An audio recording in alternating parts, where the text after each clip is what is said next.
This is the Lone Crater YouTube. We hope this video helps. You start by preparing the phone and gathering tools, a file manager with root support, or a PC with ADB. Once done, enable developer options and USB debugging so you can push or replace files.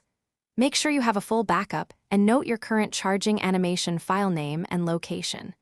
If you plan to use an app, grant Install Unknown Apps permission. These steps let you access the system animation safely and prevent accidental data loss during the change. Next, locate the existing charging animation in /system/media or vendor partitions. File names vary, so confirm the exact path.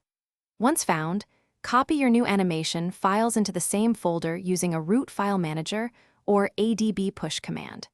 Replace originals after renaming backups, and then set file permissions to RWRR so the system reads them correctly. Make sure the animation package matches the device resolution and format.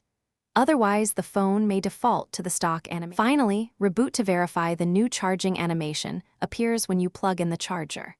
If it does not show or the device behaves oddly, immediately restore your backed up files and permissions via recovery or ADB. That prevents persistent issues. Make sure the file names and formats exactly match the originals and confirm permissions are correct. If problems continue, clear cache in recovery and retry with a different animation package. One key troubleshooting tip: always keep a working backup to revert within minutes. Thanks for watching. Consider subscribing if we helped you.